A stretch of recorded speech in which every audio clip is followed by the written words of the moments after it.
Inflasi adalah kenaikan harga barang dan jasa dalam jumlah besar yang terjadi secara terus-menerus dalam periode tertentu.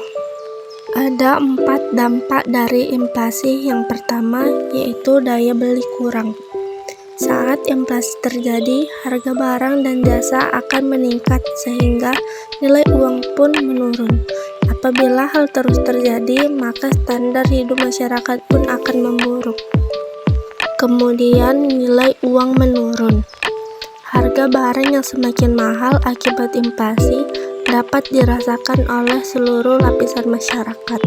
Maka, tidak jarang masyarakat menggunakan tabungan dan investasi yang seharusnya untuk dana pensiun atau kebutuhan penting lainnya, malah untuk mencukupi kebutuhan hidup.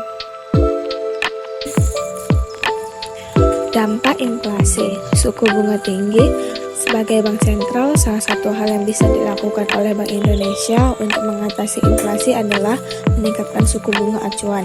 Kenaikan suku bunga tersebut akan meningkatkan biaya pinjaman bagi konsumen. Dengan demikian, aktivitas belanja konsumen pun akan menurun.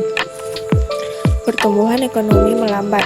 Nilai uang yang berkurang akan membuat masyarakat dan industri bisnis lebih berhati-hati dalam mengambil keputusan pengeluaran serta berinvestasi.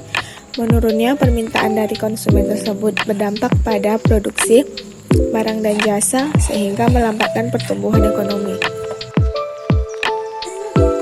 Pertumbuhan uang. Teori kuantitas uang memerlukan uang sebagai sesuatu yang netral. Itu tidak berarti bahwa perubahan jumlah uang beredar tidak berdampak. Sebaliknya, netral berarti bahwa perubahan jumlah uang beredar tidak berdampak pada satu variabel tertentu. Output real. Dalam jangka panjang, output real akan bergantung pada sumber daya dan teknologi, bukan jumlah uang beredar. Ini berarti bahwa perubahan tingkat harga dan juga tingkat inflasi terutama bergantung pada perubahan jumlah uang beredar. Kali V sama dengan P kali Y, di mana V adalah perputaran uang adalah konstan. Teori kuantitas uang mempunyai implikasi penting sebagai berikut. Jika keluaran Y meningkat dan perputaran konstan, jumlah uang beredar harus meningkatkan untuk menjaga tingkat harga agar tidak menurun. Dan peningkatan jumlah uang beredar M tanpa meningkat output Y menyebabkan tingkat harga berubah seiring dengan perubahan jumlah uang beredar. Dengan kata lain, output tidak berubah, tetapi ketika jumlah uang beredar berlipat ganda, tingkat harga juga berlipat ganda. Tingkat suku bunga interest rate merupakan rasio pengambilan sejumlah investasi sebagai bentuk imbalan yang diberikan kepada investor. Besarnya tingkat suku bunga bervariatif sesuai dengan kemampuan debitur dalam memberikan tingkat pengambilan kepada debitur. Cara menghitung suku bunga ETF adalah bunga sama dengan SP kali I kali 30/360. Keterangan SP sama dengan saldo pokok pinjaman bulan sebelumnya. I suku bunga per tahun 30 sama dengan jumlah hari dalam satu bulan, 360 sama dengan jumlah hari dalam satu tahun. Pengangguran adalah orang yang tidak mempunyai pekerjaan. Pengangguran disebut juga untuk orang yang tidak bekerja sama sekali. Contohnya sedang mencari kerja, bekerja kurang dari 2 hari selama seminggu, atau sedang berusaha mendapatkan pekerjaan yang layak.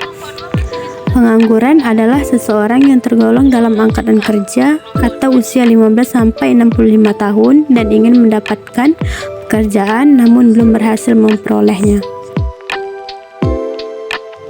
Hubungan inflasi dengan tingkat suku bunga dan GDP. Sesuai dengan teori produk Gibson yang menjelaskan bahwa kecenderungan harga dan tingkat suku bunga bergerak bersama. Apabila harga mengalami kenaikan, sebaliknya bila harga mengalami penurunan, maka tingkat suku bunga pun juga cenderung menurun. Kalau berubah harga diantisipasikan, artinya masyarakat segala berantisipasi terhadap apa yang terjadi. maka tingkat suku bunga yang tinggi akan dikaitkan dengan laju inflasi yang cepat. Produk domestik bruto atau PDB. Secara real, pengeluaran pemerintah juga meningkat sejalan dengan peningkatan produk domestik bruto atau PDB. Produksi domestik tanpa memperhatikan kepemilikan faktor produksi. Karena itu, pertumbuhan ekonomi adalah sama dengan pertumbuhan PDB. Pengaruh inflasi dan tingkat suku bunga terhadap tingkat pengangguran. Kebijakan moneter memiliki peranan yang penting dalam mendorong penurunan tingkat pengangguran. Secara teori, kenaikan suku bunga atau penurunan jumlah uang beredar akan memberikan dampak naiknya tingkat pengangguran. Kebijakan moneter akan mempengaruhi aggregate demand dan selanjutnya mempengaruhi tingkat pengangguran. Romer dan Romer tahun 2004 berpendapat bahwa kebijakan moneter telah menjadi variabel kunci untuk mempengaruhi tingkat pengangguran. Hal ini membuktikan kalau reaksi kebijakan moneter akan mempengaruhi perilaku pengangguran dari waktu ke waktu.